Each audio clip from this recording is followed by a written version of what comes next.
Well, come on along and welcome aboard Indiana Sports Beat coming to you here on this Monday from the Golf Club at Eagle Point Studios. Jim Coyle with you, as always. Dylan Sin sitting in as he does on Mondays as well from the Fort Wayne Journal-Gazette. Dylan, how you doing, man?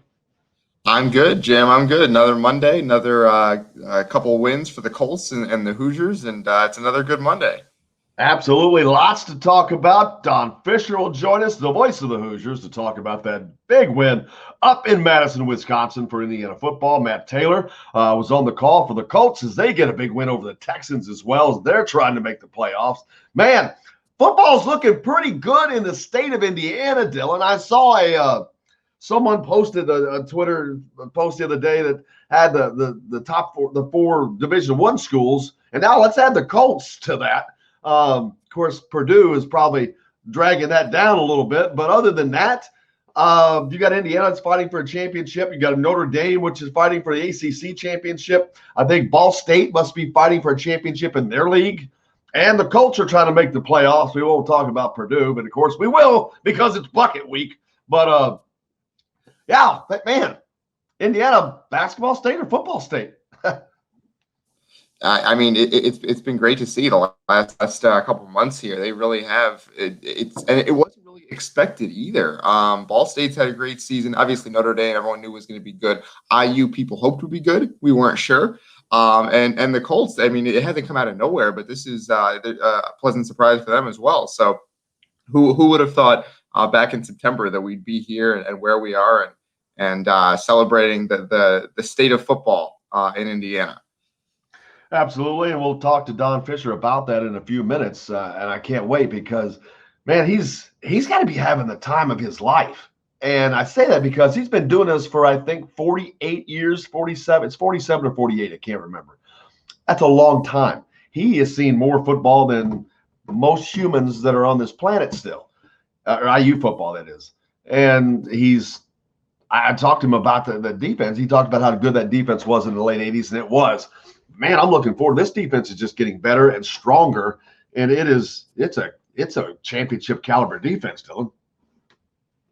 Yeah, it's spectacular to do to Wisconsin what they did. They controlled the trenches against Wisconsin.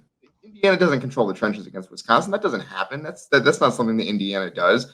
But that's what happened on Saturday. Do that. Yeah, it's great to see. The Indiana has really just developed, especially up front. They've developed a lot of guys that weren't really high-profile recruits that have come in and done a really, really nice job. And they kind of made that Wisconsin running game one-dimensional. It was great to see. Absolutely, and that's one of the things that there are a lot of people were they were a little fearful going up there with the backup quarterback, and we do predictions for rivals, for the Indiana rivals side, and my exact prediction was I'm not concerned at all because Jack Tuttle is he's an elite quarterback. First of all, is he Michael Penix? No, nobody is. They're all different, but he's got his own qualities, and he had enough experience. I saw enough of him in the game before that he was confident enough, and I knew this defense was not going to regress. And I keep using the Denver Broncos when Peyton Manning won that Super Bowl with them, and it's not comparing them to that team, but it's how that team was so successful. They had a dominant defense and a managed offense. And I think this offense is better than a managed offense. It's going to get better than a managed offense as Jack Tuttle gets even better. So I just think they're more dangerous. And I had no fear of them going up there. That 14.5-point spread, I was laughing at that. I said, take the money line. Bet Indiana to win this game. I truly believe they were going to win that game because I knew that their offense was good enough and the defense was superior, and that's exactly what happened. Yeah, to be honest, one of the most surprising things to me of the entire last week was that 14.5 line.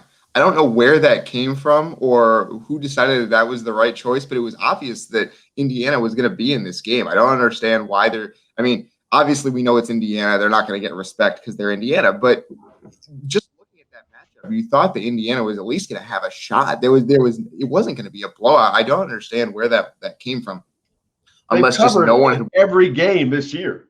Every game they have covered the spread, and 7 games, that including the Ohio State game, once they tried to make them a 21-point underdog, which I laughed at that one too. and said, I didn't think any was going to win the game. I said, they're not losing by 21 points. So, man, I wish I would have just put $50 on Indiana to start the year and just let it ride. I don't know what that would be up to mathematically right now, but, man, it would be a nice little bankroll. Just Indiana winning, period. I mean, how often you can say that? I guess it's nice for Indiana. People can keep underestimating them, and they're not going to complain about that because they're just going to keep overperforming against expectations. They're not going to complain. Keep underestimating us, and they're going to keep winning. The only bad thing about that is it comes to the polls. Now, yesterday the AP poll came out, and they were back. They're in number 8, which that's where they should be, or even maybe a spot higher. But I'm fine with that. I didn't think that they would do it because last week we saw the college football committee move Iowa State up 4 spots because they beat an average Texas team. I'm like, what are you all doing? They've lost twice, and once was to Louisiana, and I'm not talking about Louisiana State University. So I think we got Don Fisher on with us now. Don, how are you doing, sir?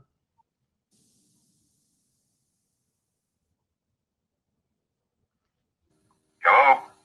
Yes, sir, buddy. I just talked about you earlier. I was thinking, man, Indiana football having a great year, and no one has seen more football than you have probably close up. And this has to be just a fun year for you. Well, it's been a terrific year for this football program. It's been a fun year for us casters, and without question, Indiana is 6-1.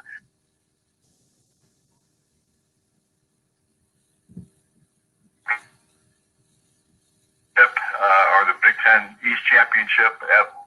Although we've heard that Barry Alvarez has said we may have to revisit that scenario if Ohio State Michigan doesn't take place. So we'll find out what that's going to bring to the table. But it's been a phenomenal year for this Indiana football team. I don't know that anybody saw this coming, other than the fact that the team did and felt like they were going to be a major factor. And they have certainly been that all season long, and it's just been a fun ride, at least. Yeah, I wish I could say that I was one of those smart people. No, I thought that they were going to have a good year, and I had confidence because you knew what they had coming back. But, man, oh, man, I think no one but inside the program could have the confidence that for them to have the season they are having, and that is to continue. Now it's bucket week. They are put themselves in a position. We'll have to wait to find out what happens with Ohio State. But if they win this game, or whether they do or not, they've got a shot to play in the Big Ten championship game. Or even if they don't, the bowl game is going to be spectacular this year. And I'm sorry, but you've cut out on me. Yeah, I was saying that no matter what, Indiana is going to end up with a great end to their season.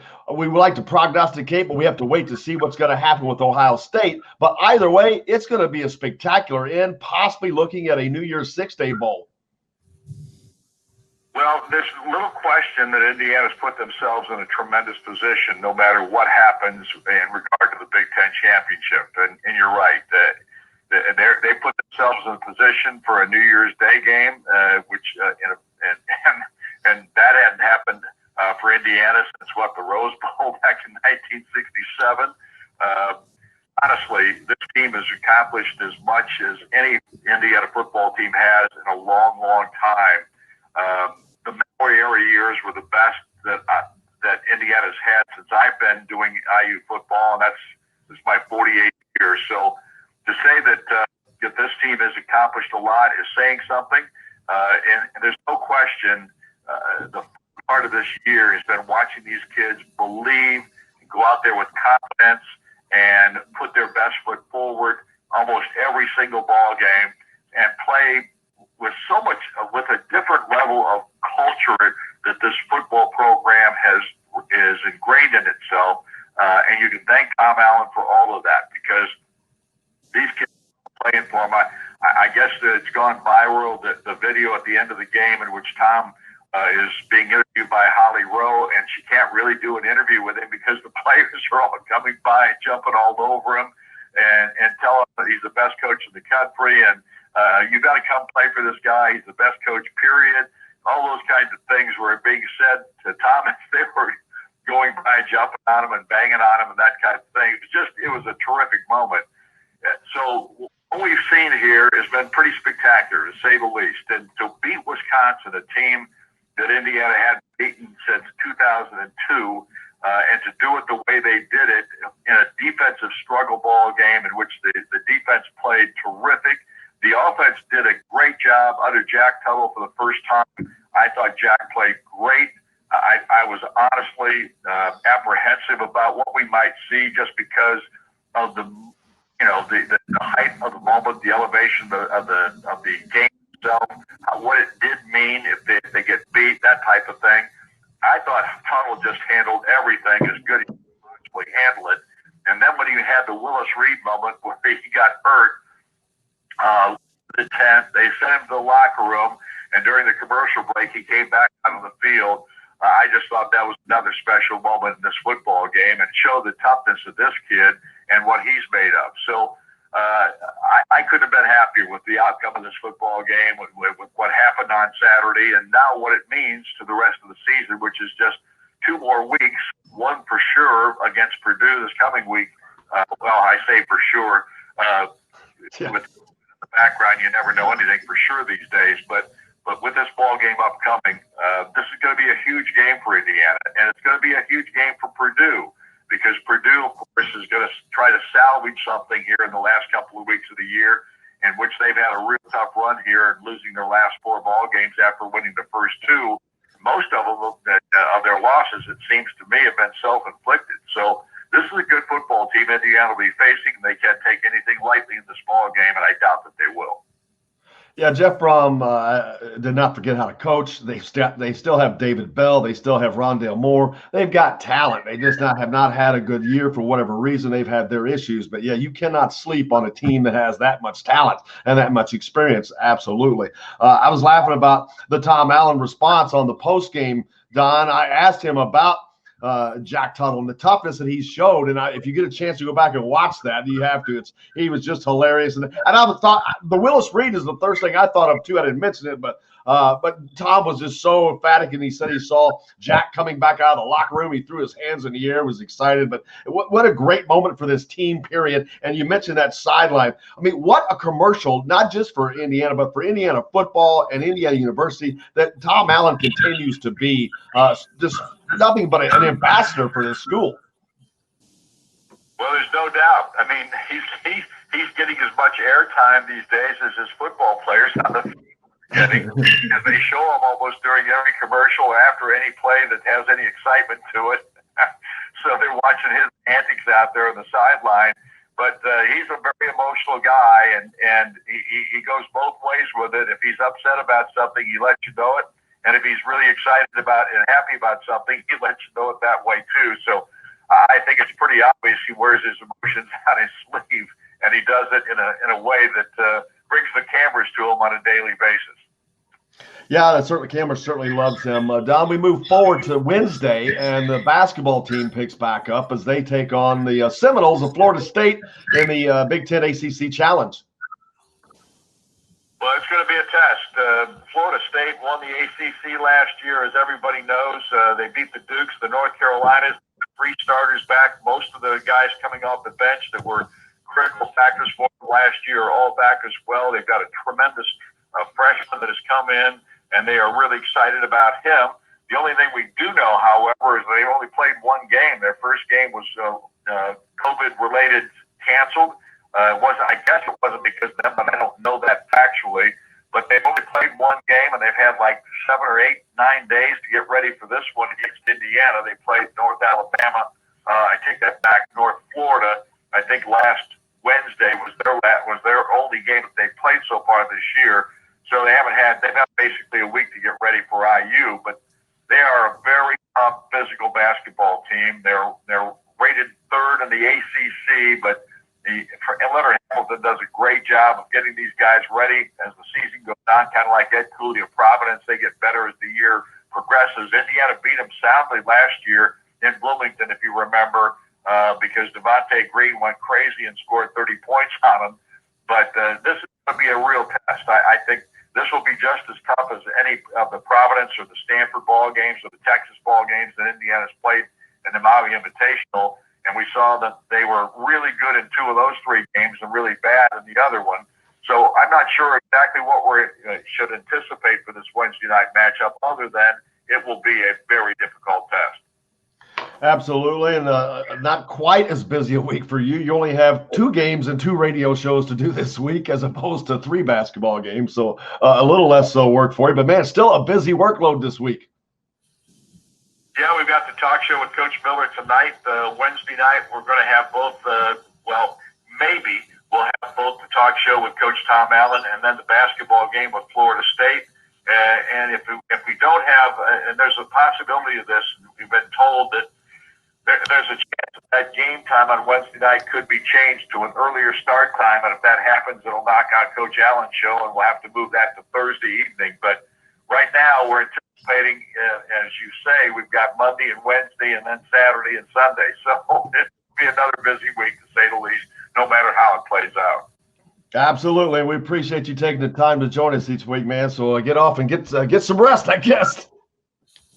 Well, after driving to Wisconsin and driving back on Friday and Saturday this past week, I'm ready for anything that's basically at home. So we're good. I'm sure. I mean, I bet this is going to be a rough fall for you. Don Fisher, thank you so much, sir. The voice of the Hoosiers joining us here as he does each week. We're always fortunate to have Don on with us. Man, it has been a really tough workload, Dylan, for him because, like I said, he's got double games this week, double radio shows. You've got all the other responsibilities that he has. Last week, they had the tournament in the Maui. They had 3 consecutive basketball games, plus the radio shows, plus preparing for the football. It's the preparing for all those games, preparing for those different teams. I don't know that people understand the difficulty because you have to put research in. That's why he's so good. That's why those guys can be so good, but they have to put a lot of time into preparing for those games.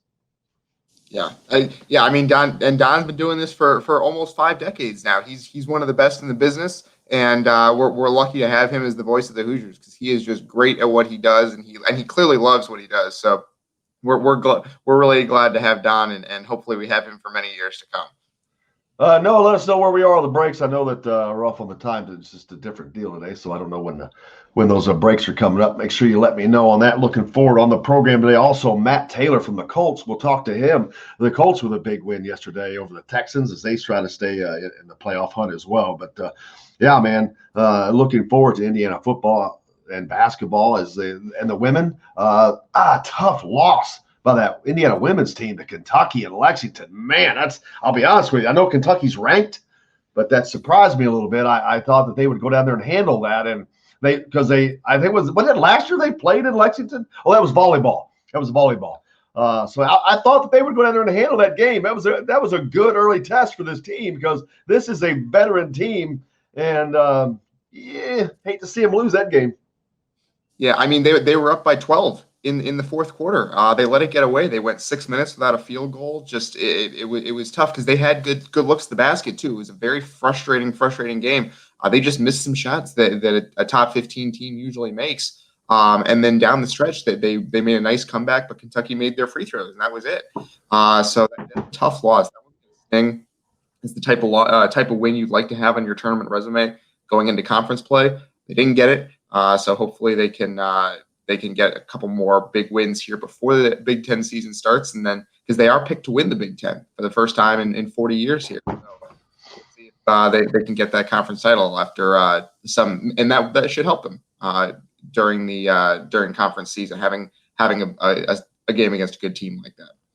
Yep, I'm pretty sure we're late for a break. I haven't heard from my producer, but I'm gonna go ahead and take one because I'm pretty positive we're late. So let's do that. We've got a lot more Indiana Sports Beat. You're listening to coming to you from the Golf Club Eagle Point Studios, and we're back with more right after this.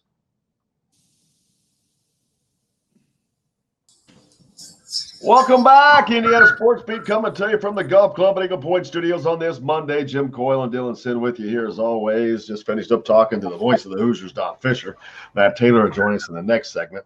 I was looking at the possibilities, Dylan, the bold possibilities, because it's just fun to do right now because it doesn't matter until the season plays out. But what the heck? We got some fun and time on our hands until that happens. Indiana, if they were to win out, and by win out, I mean playing – They play Purdue this week, and then you're going to have the crossover game, whether or not that's in the Big Ten championship game. Even if it's not, they're going to play an Iowa team that is really good and ranked. They're going to get another opportunity to play a ranked team before the season is over, which that would give them 4 top 25 wins. I don't know that any other football team in Division I has that. And they currently have the 3 already. But was talking about, you cover Notre Dame a lot as well, and I was talking about I don't see the ACC getting 2 teams in the college football playoffs. I think it would be just a joke that conference is just so stinking weak. But anyway, let's say that Notre Dame does not get in because Clemson beats them in the championship game with Trevor Lawrence. There's a possibility of Indiana and Notre Dame playing in a New Year's Day 6 bowl. Is that correct? Yes, it is. If you look at the possibilities, the Orange Bowl, the way it's set up is it's the ACC, the top non-champion if the champion's in the playoff, which would be Notre Dame if Clemson makes the championship, and then versus the highest ranked non-champion among the Big Ten or SEC. So there's absolutely a possibility that would be Indiana at the end of the season, because if Ohio State even if they're the champion, because the non-champion I think comes in because the Rose Bowl would normally get that champion, but the Rose Bowl is part of the national playoff this year, so it's not available. Hence, that Rose Bowl might transfer to the Orange Bowl. Yes, or Fiesta Bowl. The Orange Bowl tie-in with the Big Ten supersedes that. So yes, since the Rose Bowl isn't available, that's important. The Big Ten champion would go, if it's not in the playoff, would then go to the Orange Bowl. So yeah, Indiana and Notre Dame is absolutely a possibility that could happen. Very much in play. And the funny, weird thing is, Indiana could have possibly ended up in the Rose Bowl this year had they not been a part of the national playoff this particular season. That's just bad timing. How crazy is that? That would be absolutely nuts. Not only could have, likely would have, because if they win and don't make the playoff, then they would have been in the Rose Bowl because that's the Big Ten. And if they finish second and Ohio State's in the playoff, then they would have gone to the Rose Bowl anyway. So yeah, it's a little bit unfortunate that the Rose Bowl is a playoff game this year, because right now Indiana is looking likely to have gone to whatever big bowl game the Big Ten has, and it's not the Rose Bowl this year, and that's unfortunate because the Rose Bowl has a certain cachet for Big Ten teams. But the Orange Bowl, the Fiesta Bowl, the Cotton Bowl, those are big bowls. Those are the type of bowls that Indiana has not played in for 50 years, and it's wild to even think about Indiana being in one of those games. Well, all these commercials that we've seen, we talked about the most recent one, because there's one every week. There are 3 or 4 new ones. The best one, of course, this past weekend when Tom Allen and when Holly Rowe was trying to interview him in the end zone there as the game was over, and his players wouldn't allow it because they were mobbing him, telling the nation that he's the best coach and they need to come play for him. I was fortunate. I was watching it because I didn't travel to watch the game. I was watching it on TV, and I'm like, oh my gosh, there's a moment. So recorded that. I sent that out on Twitter. Let me tell you how popular that post was. I did not think. I was fortunate to be at the baseball game when Bob Knight showed up, and was fortunate to get what I think is the last interview with Bob Knight ever on the IU campus, and the last interview with him. I did not think that would get exceeded by likes on Twitter. This thing is beating it already. That's been up for 2 years. This has been up for 3 days. And I'm like, wow. I'm serious. You want to talk about the power of Tom Allen and what he's doing. That's the kind of impact it is having. And it's all natural. And you think that these kids around the country aren't seeing that? And then you add the fact that we're talking about possibly going to an Orange Bowl.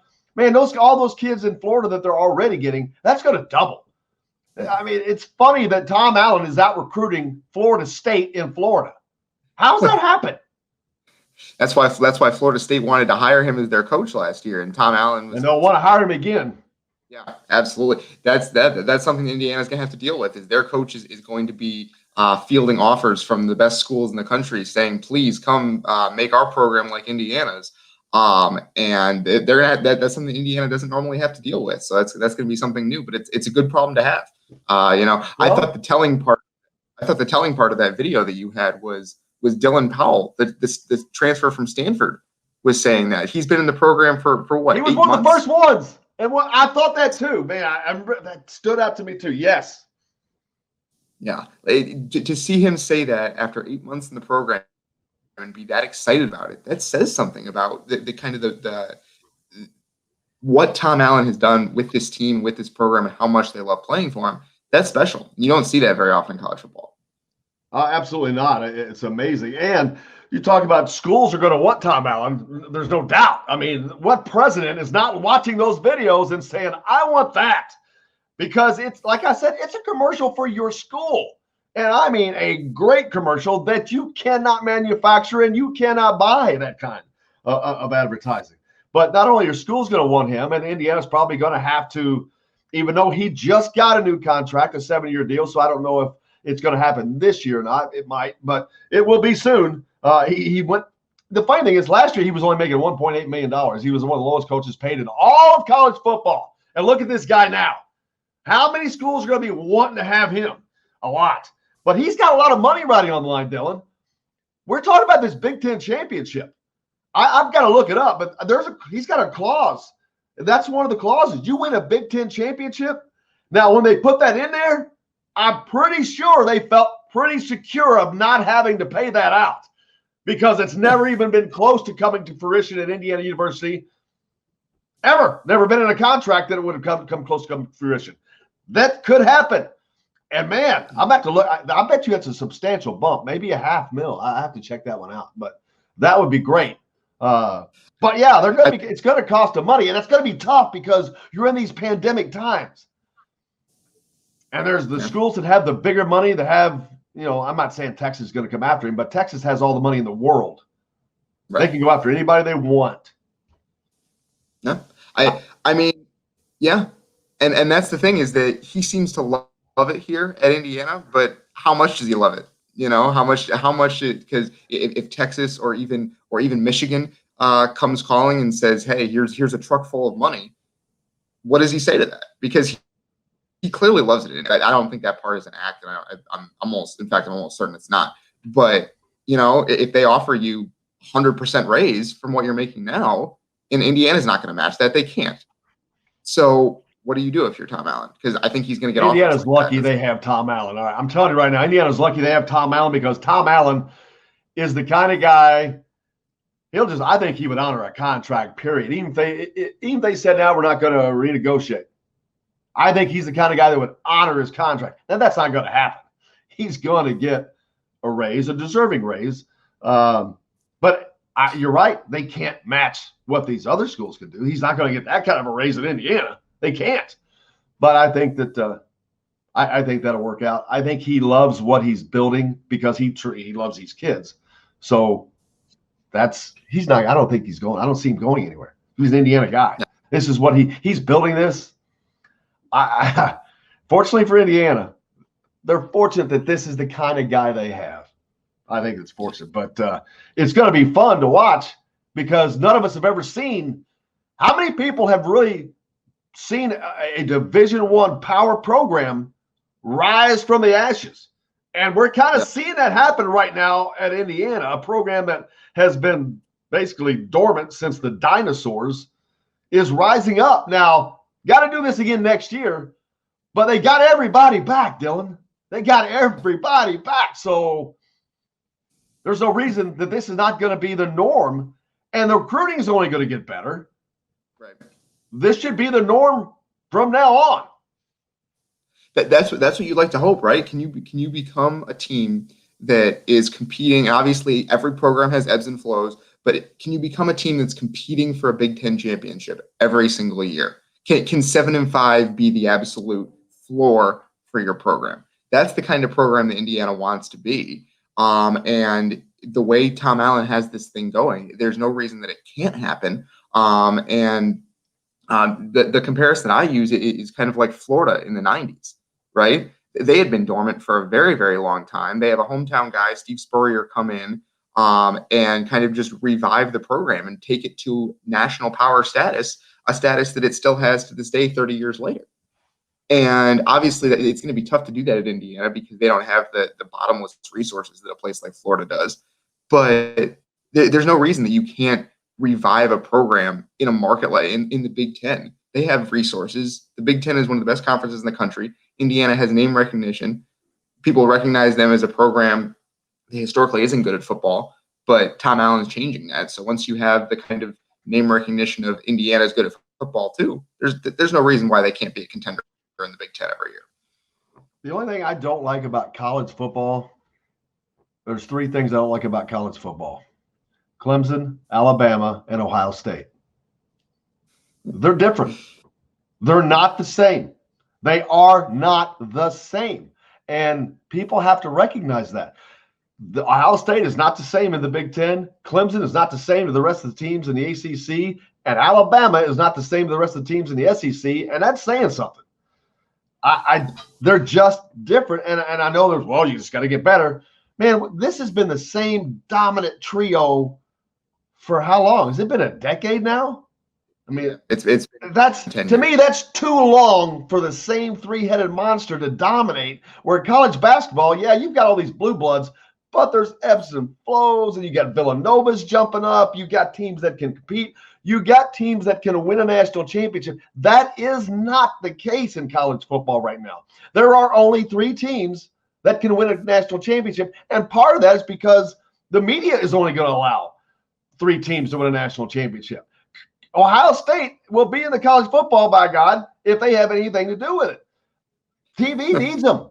Alabama is going to be in there. Clemson is going to be in there. They need them. That's what they want, and that's what's going to happen. We've seen it happen year after year, and that's the only thing because I love college football. I love college football more than pro football, but that's the only thing I don't like about it is the middle is competitive, but that top is just not competitive, and it's. You don't even have that in the NFL. Every team is beatable in the NFL. I don't care how good they are. I don't care if you've got the New England Patriots with Tom Brady and Bill Belichick at their height. They got beat by the Giants. They're beatable. Everybody's beatable. That's not the case in college football. And that's the only thing I don't like about that. Yeah. And it's interesting because the rich are getting richer in that area, right? Like Ohio State, Clemson, Alabama, they're also 1, 2, and 3 in recruiting every year. They get 15 5-stars every single year. Ohio State in the 2021 class has 6 of the top 16 players in the country. I mean, it is a cycle. Like you play well, it's not breaking. And it's not breaking. That's the problem. It's not breaking. Yeah, and it's interesting because Clemson is not historical power. They've had very good teams in the past. Don't get me wrong, but they are not an Alabama or Ohio State like. Well, Alabama was won national championships, in the 50s? I mean, so they're like an Indiana in basketball. They're a blue blood. Yeah, Clemson is not a blue blood in football. Clemson just found the right guy for the right job, and he turned out to be fire. Absolutely. And there's something to be said for that about Indiana, too. You know, they found the right guy for the right job. And I don't think they're going to become Clemson. I think that's probably asking too much. But it does show the power of finding the right guy for the right job. And going back to talking about Tom Allen and whether he is going to get these offers from big school teams, that might be something that's in the back of his mind is this the right job for me? You know, is the fit here better than it's ever going to be anywhere else? And quite frankly, I think it is. Indiana and Tom Allen is a marriage of the right job and the right man for the job. And that's rare in college football. And I don't think it'll be the same for him anywhere else. Because that's just not the way other programs operate, even if he wants it to be. So that's something for him to think about as well. When he's done, he could possibly run for governor of this state. And that's something you would usually reserve for the basketball coach. And to be able to say that about the football coach, and I did, and I mean it, that is just, I can't even talk about or begin to put into words how incredible that to fathom that we're talking about what that more attention is going to be placed on football than basketball at IU this year. I mean, people want Indiana basketball to be good. They're not. They're going to be okay. They're going to be fighting in a tough Big Ten, and they're going to be in the middle of the pack all year. So it's just going to be fighting for that attention. This football team is just going to continue to grab attention, and they're not done. You know, we talk about a New Year's Day 6 bowl against Notre Dame. There's some attention for you right there. Man, it's just going to get better. It's just what a fun. And of all times to do this 2020, we need this. Man, oh man, do we need this in 2020. It's been such a terrible year, but kind of a fun way to end it. If you're going to, I mean, if you got to go through this, I guess it's not so bad if you can deal with that stuff, man. We got a lot more coming up. Dylan sent with us from the Fort Wayne Journal-Gazette. Joining us next, Matt Taylor, voice of the Indianapolis Colts, as they come up with a big win yesterday, knocking off the Texans as they try to stay in the playoff hunt. You're listening to Indiana Sports Beat. We're coming to you from the Golf Club at Eagle Point Studios. We're back with more right after this. Welcome back to Indiana Sports Beat, coming to you from the Golf Club at Eagle Point Studios here on this Monday. And you know what that means? A little Monday morning quarterback action. Matt Taylor from the Colts joining us now. Matt, what a big win yesterday by Indianapolis as they stand in that playoff hunt. No question about a huge win, and you don't like to think negatively because the Colts won, and you don't like to think about what could have been. But you know, going into that day, their playoff odds. You know, you talk about analytics and people crunching the numbers and win probability and all that stuff. Entering the game, the Colts playoff odds were around 70% with a loss. Those numbers would have dropped down to about 30%, and they would have been even worse to win the division. So that's just factoring the wild card as well. So, yeah, huge win. They got a huge break there late in the game, obviously with a bad snap from center to quarterback Deshaun Watson at the 2-yard line. The Texans going in, only down by 6 points. Under 90 seconds to go. Wasn't pretty. The Colts, maybe you could argue, got a little bit of a gift, but they'll take it. At the end of the year, guys, they don't ask you, you know, how you got them. They just ask you how many. And the Colts got their 8th win of the season on Sunday for sure. Yeah, they go on the road to do it too. And right now, I guess being on the road is not as big a deal. But road win, and getting those wherever you can. Now they go out of their end of the season schedule is so weird. You got the Packers thrown in there, and the Steelers and the Raiders. Is this game one of those that since it's out, you got to travel west? It throws them off a little bit. Is this one that can kind of get you out of your rhythm? Well, I mean, obviously it's their longest road trip of the season, and interestingly enough, this is actually the 3rd year in a row. 2020 will represent the 3rd year in a row the Colts will play the Raiders. That's the first time that's ever happened in their head-to-head series with Oakland or L.A. or now Las Vegas, however you want to term the Raiders franchise. But I don't think this is going to be necessarily a trap game because when the Colts lost to Tennessee on Thanksgiving weekend, that Sunday after the holiday, it essentially put the Colts 2 back of the Titans at that point. But with Tennessee losing yesterday and the Colts winning, now both teams are tied for first once again inside the AFC South. Both teams are 8-4, but Tennessee holds the tiebreaker here at the moment. But they split the season series, the head-to-head matchups 1-1. So the next tiebreaker is record inside the AFC South. And at the moment, the Titans have the better record inside the division. So I don't think with 4 games to go, I don't think the Colts are going to be, looking past anybody or not getting up for a game because basically with these last remaining games, every game is basically like a Super Bowl. Every game's like a playoff game. I think that mindset has to start now. And really it has to start now because if you look at that line that separates, the 7th seed from the 8th seed, remember now 7 teams make the playoffs in each conference. The Colts have the 7th seed. The Raiders have the 8th seed. So that line of demarcation is fully on display in this game. The Colts are 8-4. The Raiders are 7-5. So obviously a win for the Raiders in this game would leapfrog them over the Colts for that last wild card spot. So the Colts fully know what's on the line in this game. So do the Raiders. They, avoided embarrassment last night with a late win over the Jets. They won 31-28. They scored a touchdown from about 50 yards out with 5 seconds to go just to get that win and kind of save their season.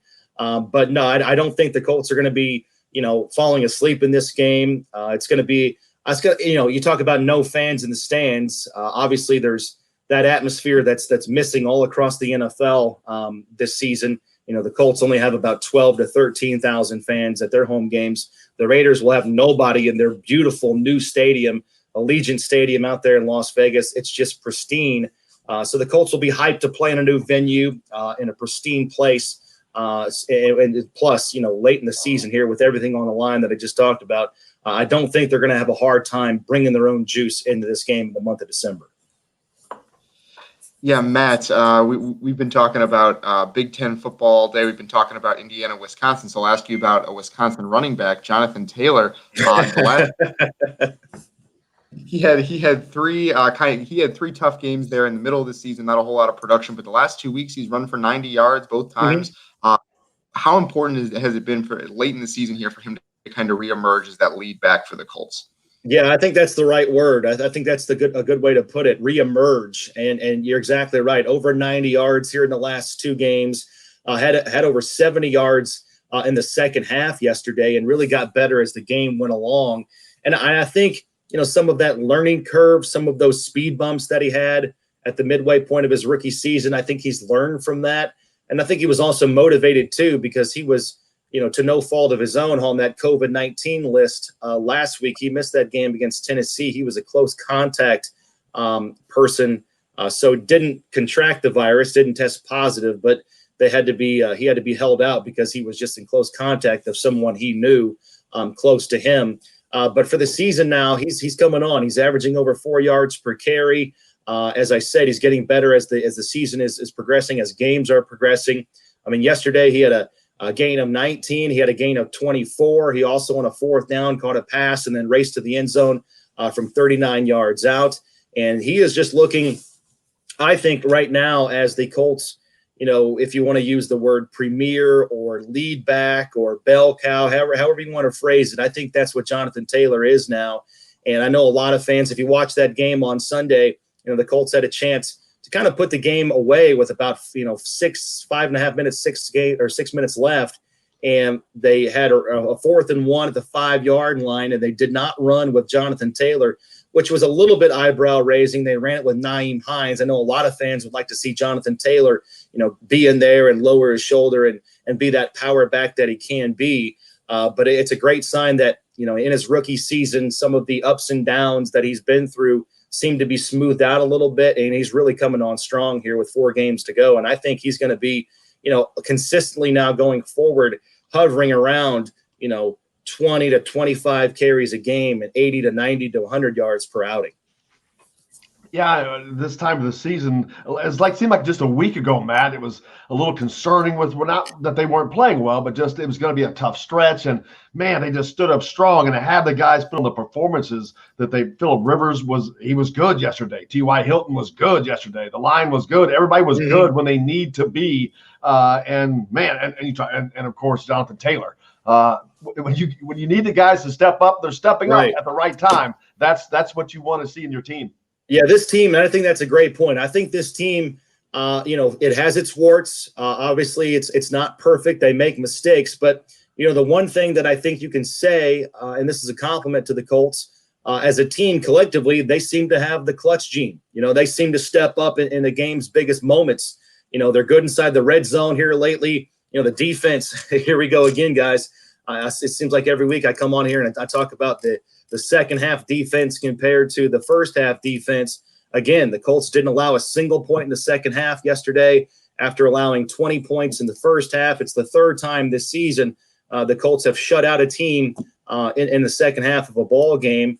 They've only allowed 6 points total in the second half of the last 3 games combined, and they've only allowed 88 points all year in the second half, and that's an average of about 7.3 points per game.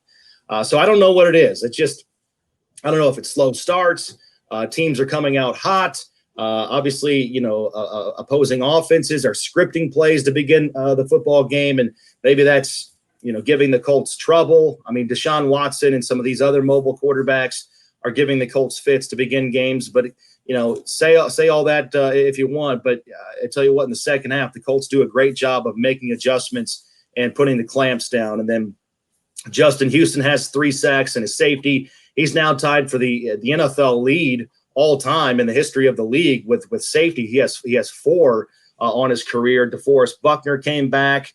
He had 2 big sacks. I mean, the Colts are just a completely different team on defense with DeForest Buckner out there. I mean, we saw that last week as compared to this week. He did not play against the Titans. The NFL put out a stat the other week where, when Buckner is physically on the field, when he's playing for the Colts on defense, they give up under 3 yards per carry. When he's not on the field, it's over 5 yards per carry. So that right there kind of speaks for itself in terms of his impact, his candidacy, if you will, on the Colts defense. But everybody stepped up. Kenny Moore had an interception on Deshaun Watson, just completely ripped the ball out of Brandon Cooks' grasp. Whatever you want to call it, clutch. They come through, in the fourth quarter. This team has that ability to kind of step up when the game's on the line, and more often than not, they get the job done when their backs are against the wall. Absolutely. College football this weekend. The Hoosiers go to Madison, Wisconsin, and they got a big win, Matt. And man, that has opened up a lot of possibilities. I was talking to Dylan. He covers Notre Dame as well, and it's going to be hard for Indiana to get into the college football playoff. They're just the TV people and all that stuff. It's too much against them. But I see them. If we don't know what's going to happen with Michigan, are they going to play Ohio State? Will Indiana end up being the Big Ten or playing in the Big Ten championship? Could they become the Big Ten champion? Could they end up in a Orange Bowl Notre Dame matchup? The possibility is there.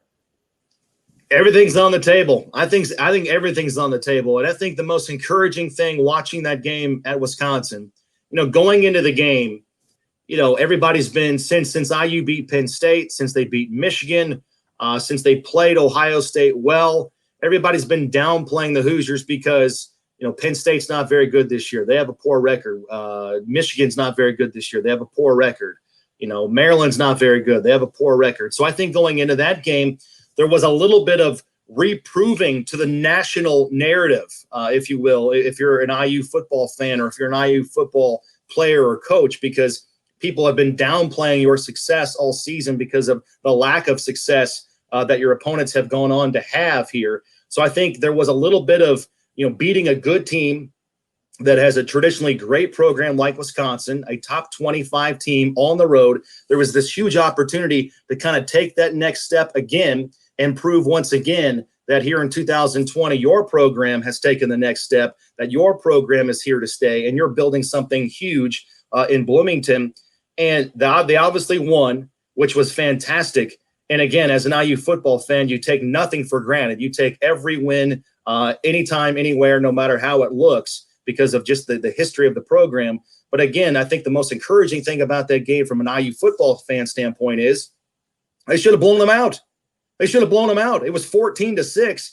That was the final score. But Indiana should have won at least 24-6 at the very minimum, right? I mean, you got a fumble on the plus 30. You're going in, you get a first down. That's at least 3 points. And then Miles Marshall drops a wide open walk-in touchdown. That's 7 points right there. That's a 10-point margin. That's at least another 10 points. The defense continues to play fantastic. I'm so impressed with that side of the ball. I'm so impressed with just the discipline, the tackling, the playmaking ability. Offensively, Jack Tuttle came in, and I mean, he wowed me. He really did. I know he didn't put up sensational numbers, but man, he throws a great ball.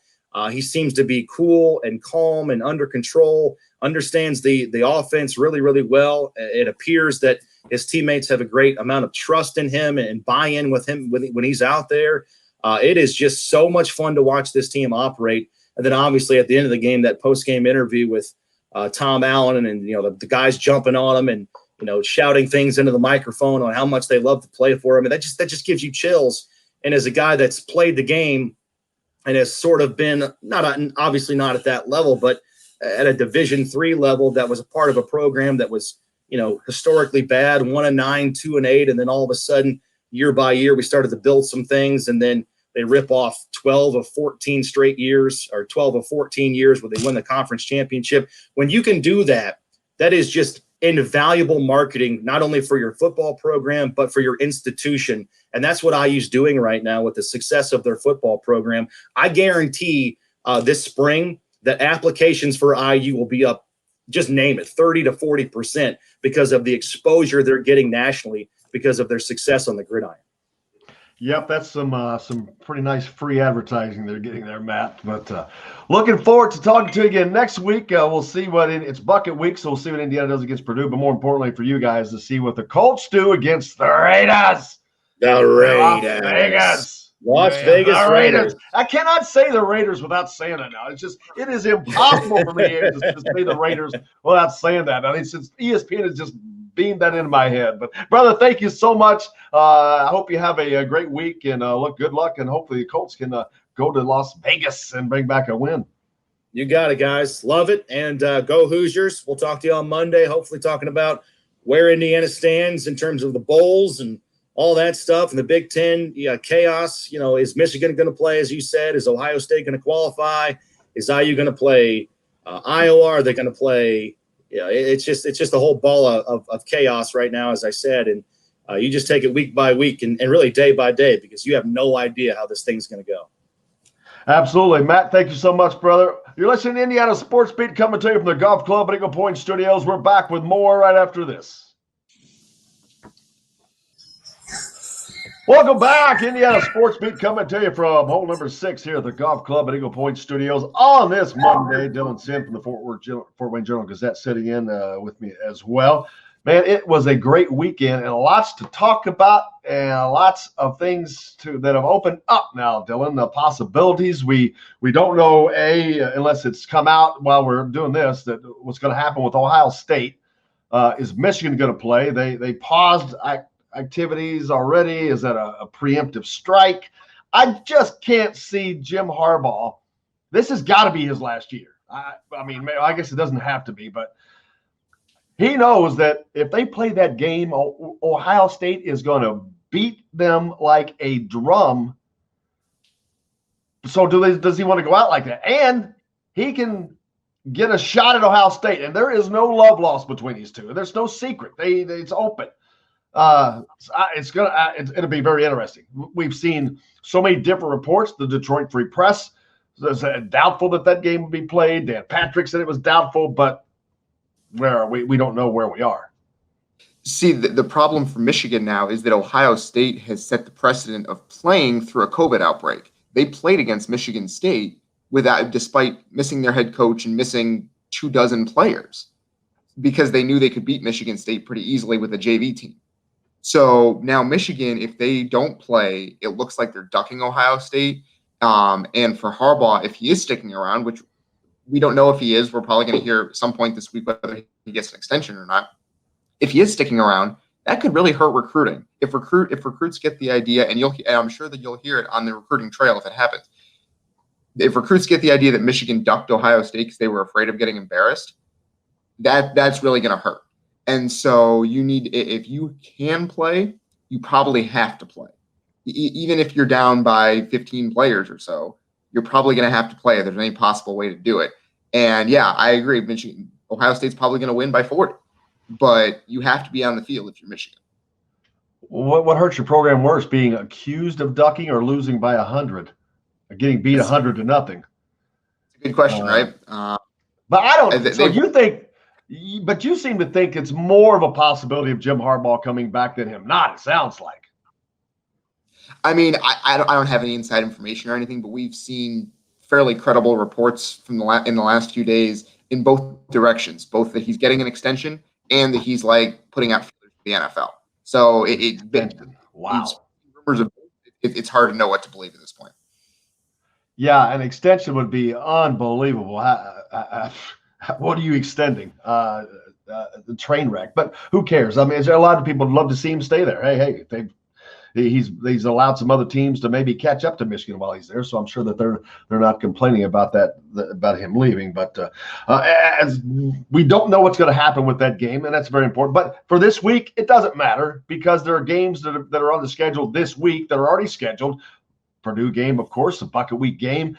That's a game that Indiana is going to, I think they're already like a 14-point favorite, something like that. And they should win this game by 17 or so. Will they? Yeah, I don't know. It's a rivalry game. Purdue is not very good at all. They're not good at all. But they still have Rondale Moore. They still have David Bell. They still have Jeff Brom. And those guys did not forget how to play football, and he didn't forget how to coach football.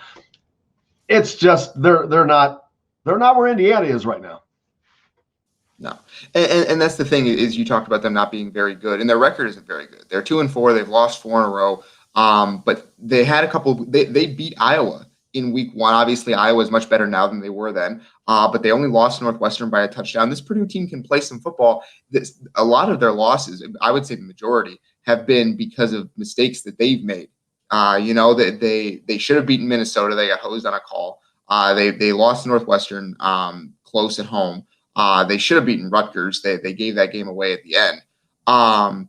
This is a team that can play some football, and so Indiana cannot look past them. I mean, obviously they won't. It's a rivalry game. It's the bucket game, and it's an opportunity for Indiana to really show recruits in the state who are maybe considering both of them to show them, hey, one program is elite right now and the other team is not.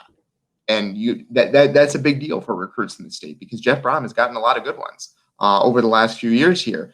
David Bell, Rondell Moore are both Indiana guys. So to show recruits in the state and say, hey, we're Indiana, we're clearly a cut above right now, that's big. And so you go up there and win by 2 or 3 touchdowns, that's a significant point in Indiana's favor. Yeah, I think it's gigantic because when Jeff Brom came in, he comes in with a great reputation. He's a great offensive mind, had coached under Bobby Petrino, another great offensive mind, and had been successful and had played in the NFL. He's a player. He's a quarterback, a tough guy quarterback. And so, yeah, it was obvious why guys would go play for him, but they haven't had the success. And you got a guy, Tom Allen, that's got completely different qualities, but is winning, and they're winning excitingly. They have an exciting brand of football. It's fun. Brother, that sells, and that sells big to kids. And the next thing Indiana has to do, they've got to get the guys from the state of Indiana that leave to go to Ohio State. Those couple of guys, the elite athletes in the state that go out, got to start getting those, and then it really will start changing. I mean, not that it already has. It's already changed. And I don't see this going back. I mean, like you said, there's going to be ebbs and flows. This train is heading in that direction, and I don't see it taking a different path anytime soon. Yeah. I've said this before, but I think that the Samson James recruitment was actually really big for Indiana. He was a high 4-star guy who was originally committed to Ohio State, decommitted from Ohio State to come to Indiana. Guy from Avon who chose the Hoosiers over the Buckeyes. Now, we don't know why that was, but I thought it was significant for Tom Allen in that he was able to get one of those guys who had strong interest from Ohio State, had interest in Ohio State. He chose the Hoosiers instead. I thought that was huge for him. And Samson James hasn't had quite the production that he probably would like right now. But I think he's still going to be a very good running back, and his recruitment represents a lot for this program over the last few years. No, let's that clip of Tom Allen, if you can get that out and play that. I've been talking about. I asked Tom about the toughness of Jack Tuttle in that game Saturday. You got a backup quarterback. He gets knocked out. They come on and say he's after the game, and then all of a sudden he's back in the game. And afterwards, I asked Tom about what message that sends not only to the team across the field, but what message does that send to the guys on the same sideline with him? Go ahead, Noah. Like having a tough guy leading your team, at that position. He took some shots. That one that was right on our sideline. I thought it was a blow to the head. I know it wasn't with his helmet, it was with the shoulder, but whatever, they decided to rule it the way they ruled it. But he comes running back out of the locker room because they took him off. They took him in the locker room. So I'm actually thinking, okay. I said, okay, Dex, this is why you came here, buddy. So it's your time. But and then all of a sudden Jack comes running out of the locker room. So I was like, yeah, he's back. But that just gives you a boost, man. I mean, he's just tough, and he really is tough. And but he had a chance to prove it. He proved he's tough. He took some hits, and he just kept popping back up. So, but and nothing against Dex. Dex is awesome. Dex is going to be a great player, but he's not quite ready. So, but the bottom line is that if he was called upon, he would have done what we needed to do to finish out the game. But I just think when you have a quarterback that shows that kind of toughness, just like Michael Penix showed, throughout the season in the first 6 games, and that just gives you so much confidence as an offense and as a football team when man, that guy that plays that position is tough as nails because it don't matter. what you throw at him mentally, what you throw at him physically, he ain't going to blink. He's going to find a way. And that's what this team's about, and that's what that quarterback's about. And Jack Tuttle's, he's really good. I really believe that, and I think he's just going to keep getting better. There was Coach Tom Allen in Indiana football talking about the toughness of Jack Tuttle, the importance that brings to that team, the importance of having a tough guy at that position. So Indiana, it's hard to believe that they just get better. We'll talk about that, Dylan, when we come back. You're listening to Indiana Sports Beat, coming to you from the Golf Club at Eagle Point Studios. Back to finish this out right after this. Welcome back to Indiana Sports Beat, coming to you from the Golf Club at Eagle Point Studios here on this Monday. Back to it. Dylan Sin from Fort Wayne Journal-Gazette sitting in. I played that clip on the way out of Tom Allen that I asked him about the toughness of Jack Tuttle. I wish you could see. If you get a chance, go watch that video. It cracks me up because Tom Allen talks about when he sees Jack coming back out of the locker room, he throws his hands in the air. It's like, yes! And I'm like, it was just funny. He's just in such a great mood, and winning does that for you. It makes things so much more fun. But, man, what a great season and a challenge. And to see this team continue to meet challenges, man. They're playing teams and beating teams that they're not supposed to beat, and you got quarterbacks going out and just all kinds of emotion. The coach loses his son during the season. I mean, wow. You talk about a storybook season for real. Somebody's going to be writing a book about this. Yeah, I mean, and they absolutely should. This is the type of season that doesn't come along that often in college football. It really is kind of a sea change season for a program that's been moribund for, as we talked about earlier, quite some time. And you obviously the last season was a little bit of the start of it, and it's been building for a few years now. But to see it all come to fruition all at once in a way that like we hoped would happen, we kind of imagined would happen. We weren't sure that it would actually happen, especially in a pandemic season. Like this, to see it all come together at once is something you don't see that often in college football, and it's been pretty special. Our old buddy Dan Dockage threw out a tweet. I got to talk about. It's funny.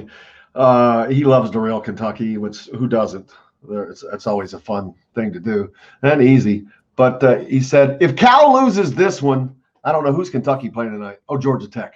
If Cal loses this one, he's going to run out of opponents that he won't play. He won't play Indiana, won't play Evansville, won't play Richmond again. He's going to run out of non-conference opponents if he keeps losing. That was from Dan Dockage. I just love it. Just tweaking those UK fans a little bit. This could be not a fun year for them. It doesn't seem like it. They're struggling early. They lost that game to Georgia Tech by 17. That's already their second loss this year, I believe. I mean, and of course, the MO for Kentucky is always that they struggle at the start of the year, and then they get a lot better as the season goes on because they play so many freshmen, and that's going to happen. But that's tough. It is tough to lose those games early in the year, and they're not dominant this year. That's for sure. I called it 2 years ago, and so it's got one more. Cal's got one more year. I said as soon as the one and done things change, and that is now changing, that he'll be done. When he does not have that and is forced to recruit normally and coach normally, he's done. And that's exactly what I'm seeing. And I said this a year ago, saying it again. He's got one more year. He's got one more year. He cannot compete in college basketball in a normal fashion. He's got to be set up to win. He won't go play people at places he don't think he can go win. He's got to have – it's just funny. I'm like going, and it'd be good riddance. I mean, it's fun having characters, but he's not a character. I don't see him as a character. I just see him as I don't see him as much of anything positive, but that's all right. But yeah, it's just, oh well. To me, I mean, in fairness, he did win. He went to the Final Four with UMass in the 90s. He went to the Final Four with Memphis at the beginning of that one and done era. What happened to those banners? Are those banners hanging in the rafters anywhere? Oh, that's right. No, they were both pulled down by the NCAA for cheating. Well, yeah, we'll see. It would be. Cal and Kentucky is such a part of college basketball in the one and done era that it would be weird to see it without him. And that was something that we weren't sure how it was going to go at Kentucky for him, but he stuck around for over a decade now. And that's something you don't see very often at Kentucky basketball because the pressure of that job is just so high. So it's going to be interesting if he is close to the end there. It'll be interesting to see where Kentucky goes from there. It will be because college basketball is going through a change, I think, and it's the one and done type of deal. We saw all this for so long. That's going to come to an end, and I talked about football earlier, and you have Clemson, Alabama, and Ohio State, the three-headed monster. You've had some of that in basketball, but they don't always win the national championship. They're always at the top. But they're beatable. Even then, they were beatable. Kentucky was beatable. They got beat by, they had those vaunted. He had number one recruiting class for 10 years in a row. He did win a national championship, but he lost to UConn. So they're beatable. I mean, we've seen Duke get beat. We've seen Kansas get beat. They're beatable with all those guys. That's not the same in football. They're really not beatable. So that is at least one difference. But college basketball is going to continue to change. I think it's going to kind of get back to where it was. I think it's going to be more competitive, and that's a great thing about college basketball.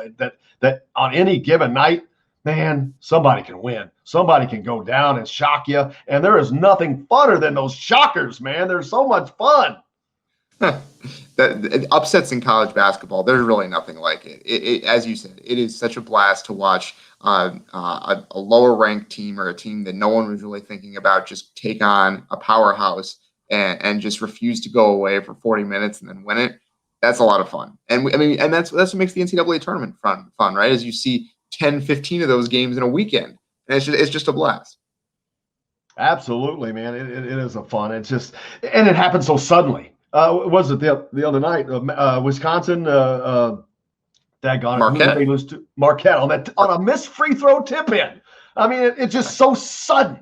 One thing you're thinking you're going to overtime or this, and all of a sudden, it's so sudden and awesome. DJ Carton involved in that, as a matter of fact. Wasn't he at the free throw line? Good for him, yeah. So yeah, good to see him back. Yeah.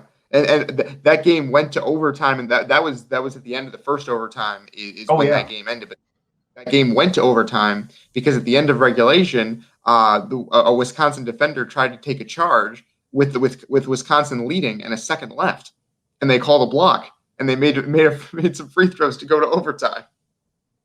Crazy. It just and that's again it happens so fast, so sudden, and it's such a swing. That's what makes it great about college basketball. Hey man, some things we learned today. The crossover games in football, possibly the second and third place teams could be Indiana, depending on what happens with Ohio State. May all three be played at Lucas Oil Stadium in next week. That'd be next week, wouldn't it? So yeah, because we've got Purdue this week, and then next week if Ohio State plays against Michigan, they will be in the championship game against Northwestern. If they do not, Indiana will play in the championship game against Northwestern. If Ohio State does, Indiana would play on Friday against, I'm going to say, Iowa, is who that's probably going to end up being. So Indiana's going to get a great game regardless. The possibility of them playing Peyton Ramsey is out there. The possibility of them playing Notre Dame in a bowl game is out there. There's all kinds of possibilities, Dylan. It's been a fun day, man. Don't forget, if they play Iowa, they'll be playing Coy Cronk, one of their leaders the last few years. So there's a storyline there as well. And Indiana's assuredly going to be playing a former player. Yeah, a lot of possibilities. A little bit juicy. It's crazy. Been a fun day, man. It's been a fun day. Indiana, number 8 in the AP Top 25 poll. Now, it'd be interesting tomorrow, Dylan, to see what happens with the college football playoff poll that came out last week. Ohio State, I just shook my head. They jumped them 4 spots because they beat a mediocre Texas team, and with 2 losses, one of which to Louisiana. I don't get that, but I was surprised to see the AP voters recognize Indiana and put them there. So I'm hoping the committee will, but the committee and the AP poll are a different story. The committee, I think half those people, they have no clue as to what they're doing, and I truly mean that. They are truly ignorant as to the job that they're doing. And it's sad that they're in that position, but oh well, it is what it is.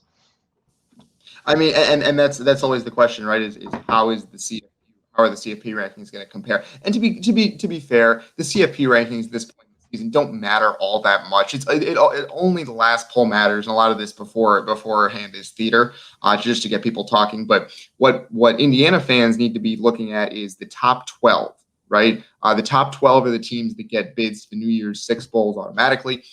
So Indiana, if they're in the top 12 at the end of the season, they will be in a New Year's Six bowl. And the only way for them not to be in the top 12 would be they'd have to lose to Purdue or lose their final crossover game. Yeah. Even if they lost the final crossover game, that would be against ranked team, could possibly stay in the top 12. Not sure about that one, but went out, and they're probably going to a New Year's Six bowl. Yeah, exactly. So that's the main metric Indiana fans need to be looking at right now. And number 8 in the AP poll, we'll see where the college football playoff rankings have them. But yeah, it should be an interesting night. It's just fun to see to have Indiana fans kind of be following the college football playoff rankings and seeing where the Hoosiers are and having it matter this late in the season. That's a lot of fun. Yeah. Absolutely, man. Looking forward to it. Can't thank you enough, Dylan. Appreciate you as always. Thanks a lot to the great Don Fisher, the voice of the Hoosiers, for joining us today, as well as Matt Taylor, the voice of the Colts. Tomorrow, Kevin Brockway from CNHI Papers, Mike DeCourcy from Fox Big Ten and the Sporting News, as well as Chronic Hoosier joining us tomorrow. So make sure you stay tuned in. We appreciate each and everybody. Go out and do something nice for somebody today. Please wear your mask. Until tomorrow, I'm Jim Coyle. I will see you on the radio.